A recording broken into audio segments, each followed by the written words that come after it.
Hello, good morning class. My name is Shraddha Gupta and now today we will start the remaining portion of the chapter number 2, that is Lost Spring, जिसकी first story थी Sometimes I find a rupee in the garbage. Okay, now before continue this chapter or this story, we will see the short intro about this story. Now इस story में बताया गया है कि साहिब नाम का एक लड़का था जो कि एक रैक पिकर था और वो प्रॉपर बांग्लादेश के ढाका नामक राज्य से था। बट वहाँ पे एक तूफ़ान आने के कारण उनका सारा घर खेत नष्ट हो जाने के कारण वो लोग काम की खोज में दिल्ली के बाहरी इलाके एक सीमापुरी नाम से जाना जाता था, वहाँ आकर वो लोग बस गए थे। उनके पास कुछ काम ना होने के कारण वो लोग वहाँ पर एक रैक पिकर बन गए थे, मतलब वहाँ पे कचरा उठाने का काम वो लोग किया करते थे और उस कचरे में से वो लोग प्रीशियस चीज़ ढूंढते थे और उसे बेचकर वो लोग कुछ पैसे कमाते थे। रैक पिकिंग के काम में करीबन 10,000 से भी अधिक बच्चे लगे हुए थे जो कि सीमापुरी में रहते थे और सीमापुरी में जहाँ वो रहते थे उन लोगों के लिए कुछ भी पानी की सुविधा उपलब्ध नहीं थी। वो एक मिट्टी के घरों की झोपड़पट्टी में रहते थे। उनकी कुछ भी आइडेंटिटी नहीं थी, पर्टिकुलर कोई भी आइडेंटिटी नहीं थी। बस उनका वोटर कार्ड में नाम था और राशन कार्ड उन्हें दिए गए थे ताकि उन लोग को कुछ गवर्नमेंट के साइड से खाना मिल सके। सीमापुरी में जितने भी रैक पिकर्स रहते थे वो बहुत ही गरीब थे और जो रैक पिकिंग वो लोग करते थे वो उनके घर के परिवार के लिए रोटी कमाने के लिए एक सहारा था। उनके लिए कचरा ढूंढना मीन्स एक सोना ढूंढने के बराबर था, क्योंकि उन्हीं से ही उनकी सारी ज़रूरतें और उनका परिवार चलता था। Now we will continue our story in paragraph. I sometimes find a rupee, even a 10 rupee note, Saheb says his eyes lighting up.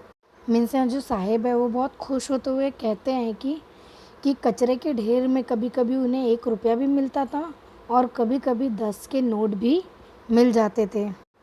When you can find a silver coin in a heap of garbage, you don't stop scrounging, for there is hope of finding more. Scrounging means होता है छानबीन करना। Means यहाँ साहिब बताते हैं कि जैसा कि अक्सर कचरे के ढेर में हमें कभी एक चांदी का सिक्का भी मिल जाता था, फिर भी हम लोग अपनी छानबीन करना बंद नहीं करते थे और अधिक से अधिक चीज़ें खोजने की हम कोशिश करते रहते थे।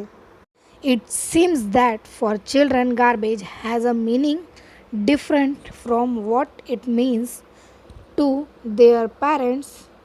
For the children it is wrapped in wonder, for the elder it is means of survival. Means यहाँ साहब बताते हैं कि बच्चों के लिए ये सब करना उनके सपनों को पूरा करने के लिए एक साधन था। हालांकि वो थोड़े रूप से अपने माता पिता के लिए थोड़े कपड़े, भोजन आदि ये सब चीज़ें वो उसके थ्रू उनको देते थे और उनके जीवन जीने का यही एक मात्र साधन था। Now see next paragraph. One winter morning, I see Sahib standing by the fenced gate of the neighborhood club, watching two young men dressed in white playing tennis. Means in winter season, जो writer है एनिस जैंग वो बताती हैं कि one day winter morning means सर्दियों की एक सुबह में जो साहिब था वो एक क्लब मीन्स वहाँ पे जो 2 यंग मैन थे जिन्होंने वाइट ड्रेस पहना था वो लोग क्या कर रहे थे, टेनिस गेम खेल रहे थे और जो साहिब था वो उन लोगों को वॉच कर रहा था, मतलब उन लोगों को टेनिस खेलते देख रहा था।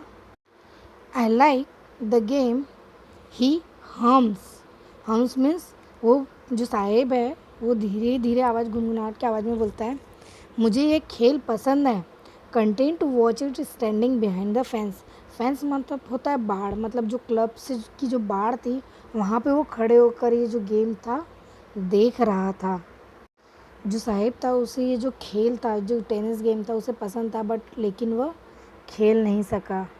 आई go inside when no one is around. Means यहाँ राइटर बता रही है कि जो साहिब था वह उस क्लब के अंदर गया, बट कब गया? जब वो क्लब बंद हो गया, मीन्स वहाँ पे कोई भी नहीं था, तब वो वहाँ गया। The gate keeper lets me use the swing. Means जो साहिब है वो उस क्लब के अंदर गया और वहाँ का जो गेट कीपर था उसने उसे झूला झूलने के लिए अनुमति दे दी। Saheb too is wearing tennis shoes that look strange over his discoloured shirt and shorts. Means जो साहिब है उसने भी टेनिस के शूज़ पहने हुए थे, बट वो उसकी ड्रेस के साथ मैच नहीं हो रहे थे। उसने जो पहना हुआ था वो बहुत ही फीका पहना था। डिसकलर्ड मीन्स उसके जो कलर थे वो उसके साथ शूज़ के साथ मैच नहीं हो रहे थे। Someone gave them to me he says in the manner of an explanation. Means यहाँ जो साहिब है वो राइटर को बताते हैं कि वो खुद बताते हैं कि ये जो जूते हैं उसे किसी और ने उन्हें दिया है। The fact that they are discarded shoes of some rich boy who perhaps refused to wear them because of a hole in one of them। यहाँ पे जो राइटर बताती है कि जो साहिब था उन्हें पता चला था कि ये जो उनको जो शूज़ था साहिब को वो एक कचरे के ढेर में मिला था, और यह जो शूज़ था एक अमीर परिवार के लड़के ने उसे कचरे के ढेर में फेंक दिया था, क्योंकि अब वह शूज़ उसे पहनना नहीं था। क्यों नहीं पहनना था उसमें? क्योंकि उस शूज़ की जो एक जोड़ी था, एक जो शूज़ था उसमें होल हो गया था, एक छेद हो गया था, जिसके कारण वो उसे पहनना नहीं चाहता था। For one who has walked barefoot, even shoes with a hole is a dream come true, but the game he is watching so intently is out of his reach। Means यहाँ बताया गया है कि साहिब को ये एक छेद वाला जूता पहनने में कोई भी समस्या नहीं थी, मीन्स कोई भी प्रॉब्लम नहीं थी, क्योंकि वो उससे बेहतर कुछ और भी पहन नहीं सकता था। वह नंगे पैर चला गया और एक छेद के साथ में जूता पहनना उसके लिए एक सपने जैसा था। हालांकि उसको कचरे के ढेर के कारण जो उसका जो शौक़ था जूते पहनने का वो लिटिल बिट पूरा हो गया, लेकिन टेनिस खेलने की उसकी इच्छा कभी भी पूरी नहीं हुई। Now see next paragraph. This morning Sahib is on his way to the milk booth. Now यहाँ बताया गया है कि एक दिन सुबह जो साहिब है वो मिल्क बूथ के पास जा रहे थे, तभी उन्हें राइटर मिलते हैं, और जो साहिब है उनके हाथ में एक स्टील का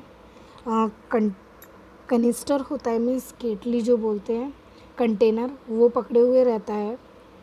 और I now work in a tea stall down the road. मतलब जो साहिब है वो बताते हैं राइटर को कि मुझे चाय स्टॉल पर एक नौकरी मिल गई है। Okay, pointing in a distance I am paid 800 rupees and all my meals. Means जो साहिब है वो राइटर को बताता है कि वह उसे 800 रुपये महीना मिलता है, मीन्स वो 800 रुपये महीना कमाता है, और उसे वहाँ पर भोजन भी मिलता है, मीन्स खाना भी उसे वहीं मिलता है।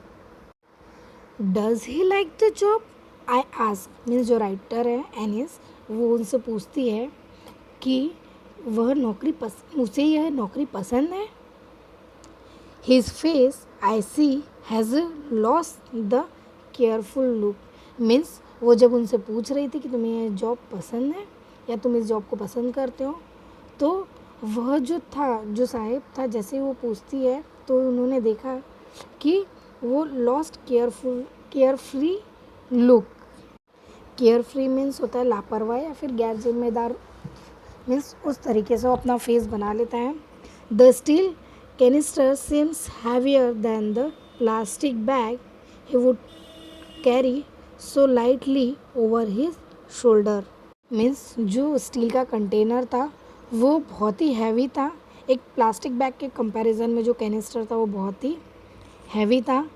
ही वुड कैरी सो लाइटली, और मीन्स वो इस तरीके से उसे कैरी कर रहा था अपने शोल्डर में जैसे कि वो बहुत हल्का है। The bag on his the canister belongs to the man who owns the tea shop. Sahib is no longer his own master. Means इससे पहले कि कचरा बीनने वाले के रूप पे जो साहिब अपना खुद बैग उठाते थे, और उस टाइम वो अपने खुद के मालिक थे, मीन्स उनके ऊपर किसी चीज़ का रिस्ट्रिक्शन नहीं था, वो खुद अपना काम करते थे।